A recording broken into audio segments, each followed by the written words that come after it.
Recorded at an undisclosed location known only as the Homestead. You've tuned into Ever Vigilant. Our mission? To encourage and challenge men to prepare, defend, and lead at home and in their communities.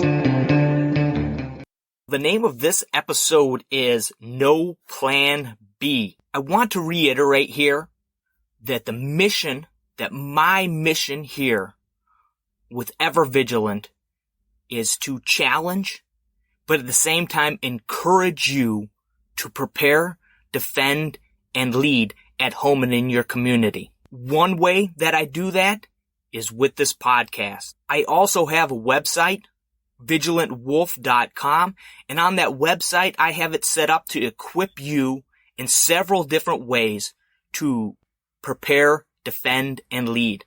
Number one is with gear. Have first aid gear, belts for tactical, concealed carry, everyday use type belts, competition belts by Brown Coat Tactical.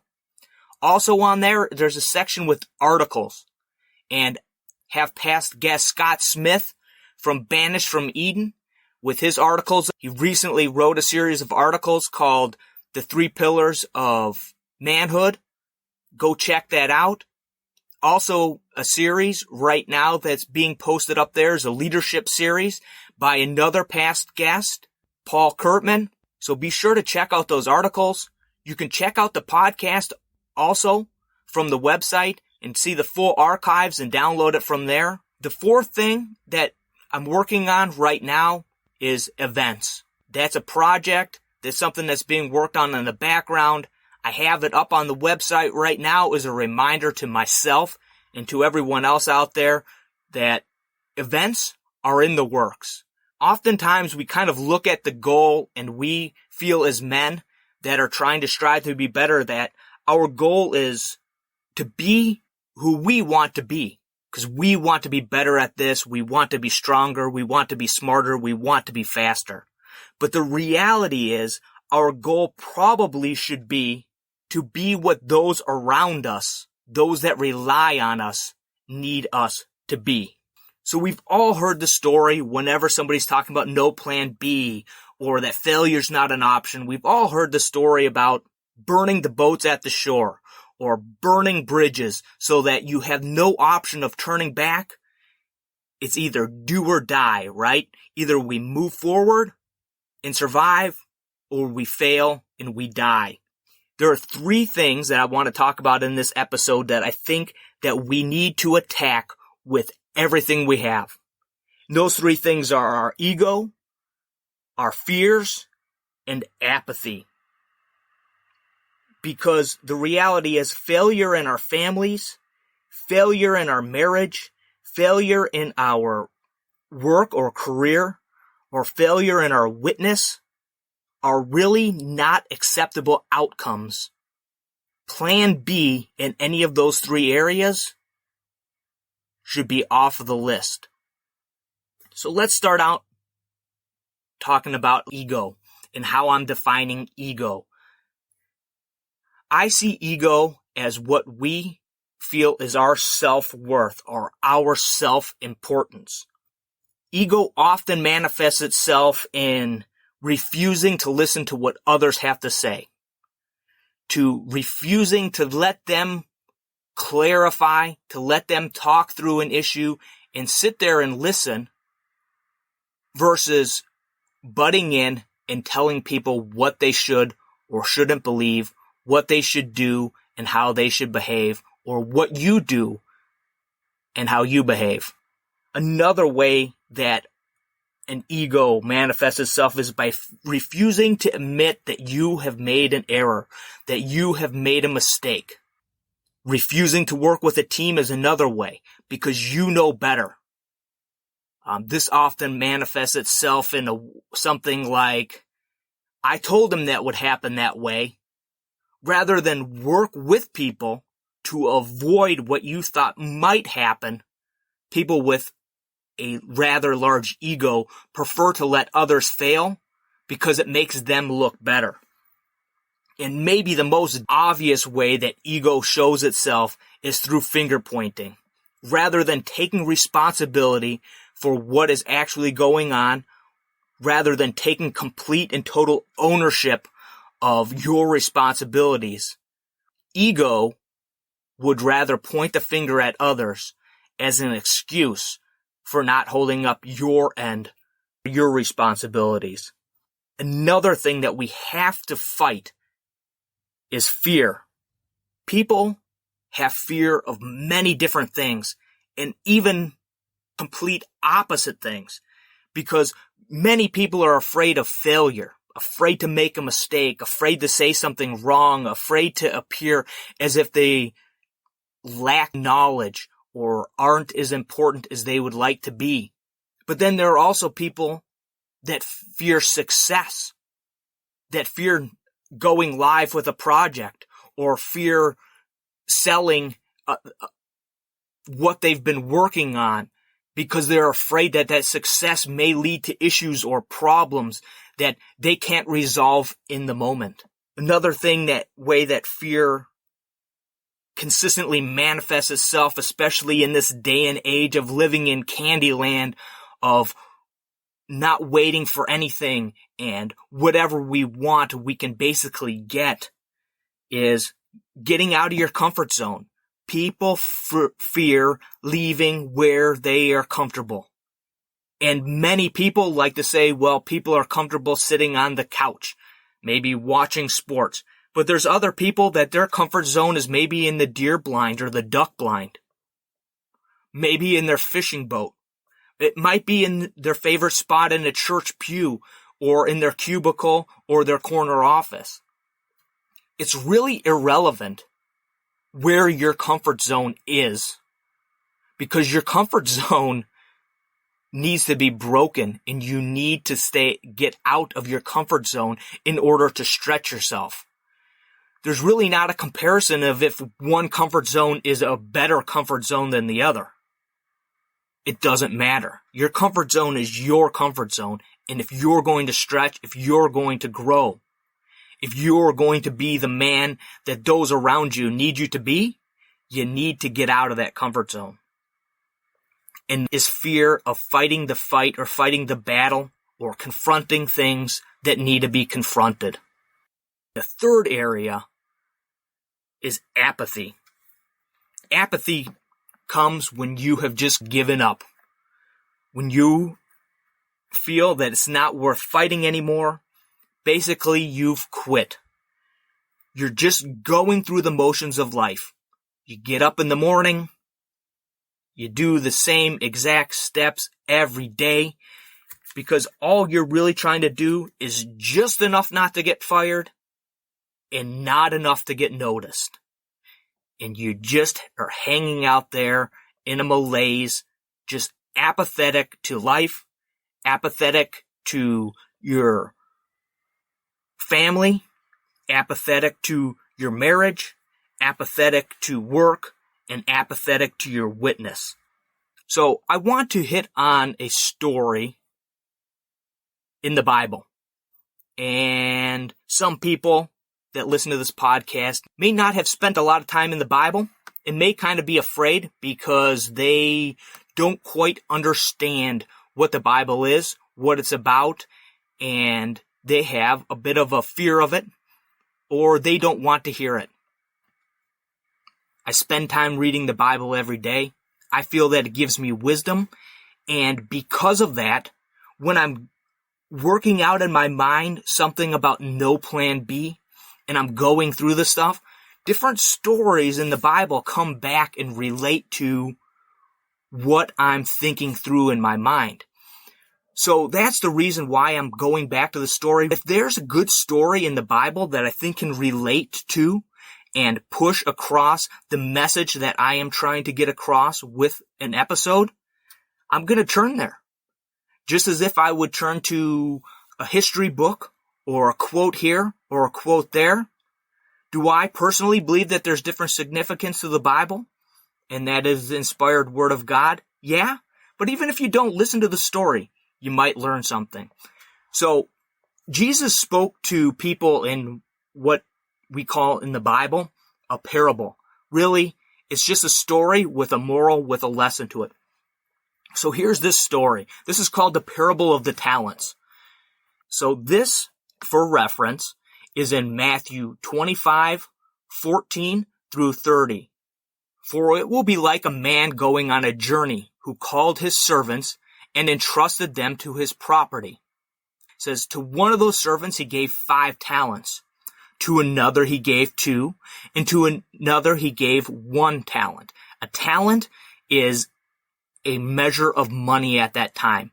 A talent wasn't just a small amount of money. It's not like $1 or even like $100. Some people believe that that might have even been up to millions of dollars. So this was big money that this master entrusted to these servants or slaves probably at that time. So talents is just a word for an equivalent of money at that time. So he gave 5 talents to one of these servants. He gave 2 talents to one of them, and to another one he gave 1. So, but he who had received the 1 talent went out and dug a hole in the ground and hid his master's money. Now after a long time, the master of those servants came and settled accounts with them. And he who had received the 5 talents came forward, bringing 5 more and saying, Master, you delivered to me 5 talents. Here I have made 5 talents more. And his master said to him, well done, good and faithful servant. You have been faithful over a little. I will set you over much. Enter into the joy of your master. And he went to the servant who had the 2 talents, or that servant came forward saying, Master, you delivered to me 2 talents. Here I have made 2 more. And his master said to him, well done, good and faithful servant. You have been faithful over a little. I will set you over much. Enter into the joy of your master. He also who had received the 1 talent came forward, and he said, Master, I know you could be a hard man, reaping where you did not sow, and gathering where you did not scatter seed. So I was afraid, and I went and hid your talent in the ground.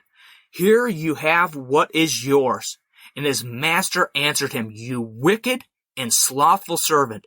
You knew that I reap where I have not sown, and gather where I have scattered no seed.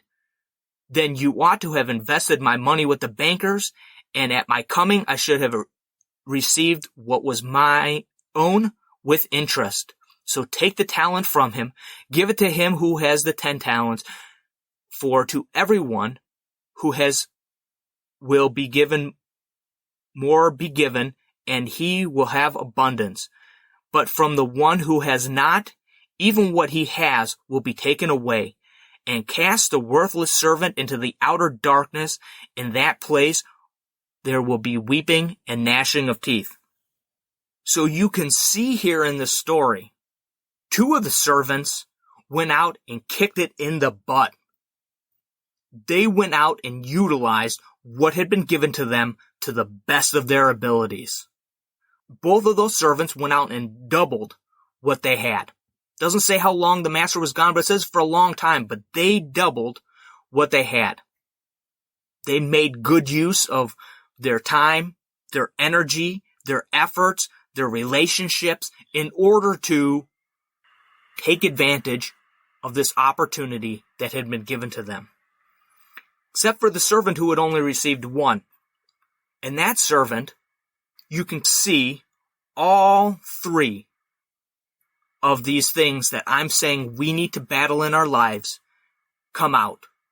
Ego, fear, and apathy. Because from the very beginning, it says, but he who had received the 1 talent went and dug in the ground and hid his master's money. Well, that's pretty apathetic. He gave up, didn't even try, didn't even put in any effort. But then you also see that there was fear. Because it says, Master, I knew that you were a hard man, reaping where you did not sow and gathering where you did not reap. So I was afraid, and I hid your talent in the ground. But then I also see a little bit of ego coming out here in his response of, so here you have what is yours. He didn't apologize. He didn't say, I could have done better. He only said that he was afraid, and that was it. The master didn't deny that he reaped where he didn't sow, or that he was a hard man. So in that story, I see all three of these things. We have to battle those three things, plus more, right? Because each of us is going to be different. Each of us is going to have other things that we need to battle. But these three things we need to battle each and every day in order to be, again, who those around us need us to be. Another reason why we don't count on a plan B is because if we put all of our efforts forward into plan A, we have no idea what doors, what opportunities, who we meet, who sees how we conduct ourselves, who sees the efforts that we're putting forward, and what other doors may open. A big part of the reason why I've gone back to this story, and to talk about this is because in my own life, I am in a situation where I am battling those things like mad on a day in and day out basis. For those that don't know, we moved about 6 months ago to Texas from the Midwest. I'd lived there for 20 some years, had a network, had friends, had a good reputation in the construction business, had a lot of connections that had been built over time through working hard, through building those relationships over years of time. And now I'm in a new location. I have a new job. I have a new role in the same business, but a new role. In this job, this role is a challenge for me, and a challenge in a good way, and a challenge that I embrace. But as we talked about in the last episode, I am an introvert. And a big part of my new job is getting outside of that comfort zone and speaking to people on a daily, hourly, minute-by-minute basis. Meeting new people, making phone calls, stopping by and visiting people and introducing myself. These things, as an introvert, are things that I absolutely hate. But the reality is, I don't believe that there's one person that I have met over my first month with this company that would have any clue that I am as introverted as I am. Why? Because I'm battling and I'm fighting and I'm learning how to negotiate, learning how to have conversations. And this is not something new. This is something that I've had to work on my whole life, because if you are going to build relationships with people, build friendships, build trust, you have to be able to communicate. And while I would much rather just go hide someplace and hang up on myself, because that's how I get my energy as an introvert, I'm doing the opposite. And I'm forcing myself to do the opposite, and I'm forcing myself to get better and better at doing the opposite, of getting outside of that comfort zone, of stretching myself on a constant basis. The reality is I come home wiped out, because as an introvert, you really get your energy from your alone time, from being alone. And for me, being alone and listening to an audio book or maybe a podcast or something like that, that's where I get my energy from, where I'm learning, I'm thinking, I'm contemplating, or I'm meditating on something, or I'm thinking through a plan or an idea alone. That's where I get my energy from. When I'm talking to others, when I'm in meetings, when I'm making phone calls, when I'm doing that sort of stuff, that drains, that sucks the life out of me. But that's why every day it's a battle. Every day I'm fighting my ego. I'm fighting my fears. And I'm fighting my desire to just be apathetic, to give up, to back off, to just fall into the status quo, to just only cap off right there where my job description ends. Because we can all do that. And in fact, most people just expect us to do that.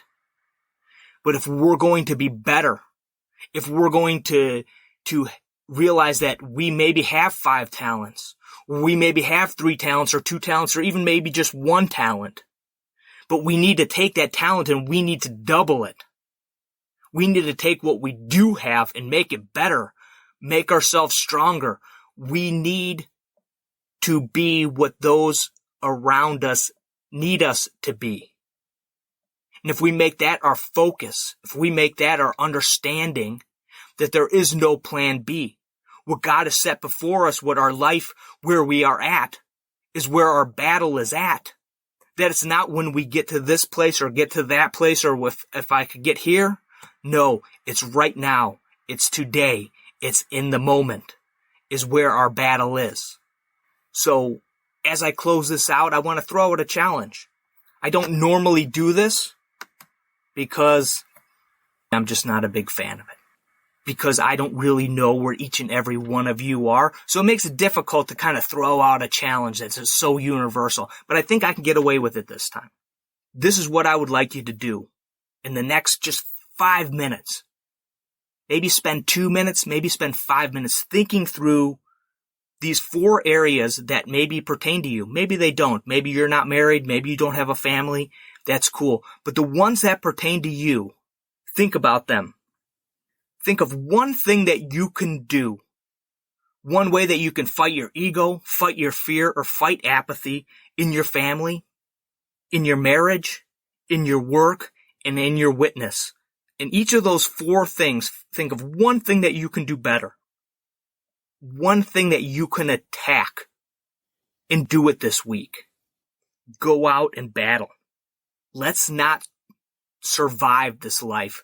Let's conquer the things that are out to get us. Let's not defeat ourselves. Let's not let our egos defeat us and hold us back. Let's not let our fears hold us back. Let's not let our apathy hold us back from becoming what those around us need us to be. Again, the mission here is to challenge and encourage men to prepare, defend, and lead. Thanks for listening. Big thank you to the Wolf Pack for supporting this podcast and this mission. I appreciate you guys. If you would like to become a member of the Wolf Pack, go to patreon.com/evervigilant and join in there. Try to keep this conversation going. I'm pretty active there, becoming more and more active, giving book recommendations, talking about the podcast episodes that as they come out, trying to keep the conversation going, trying to be an extension of what's going on here. Instead of this virtually me talking to a microphone and having no feedback, no connection, I desire that feedback. I believe that we were created to speak in groups of people or to teams of people or to tribes of people. And when you're looking somebody in the face and you're getting feedback, it's a completely different world than when I'm just looking at my computer screen with my microphone. If you like this podcast, if you've been listening to this podcast for a while, or if you just started, I'm just kind of trying to get things rolling again with this podcast. I would appreciate if you could go to where you listen to this podcast, leave a review, share this with your friends on social media. I would appreciate it as I try to get this thing back rolling again. Thanks to all those who listened. The numbers were back up, not quite where they used to be, but pretty darn close this last week. For that, I'm appreciative. Thanks, guys. We're going to keep this mission moving forward. Hold fast, and God bless. For the strength of the pack is the wolf, and the strength of the wolf is the pack.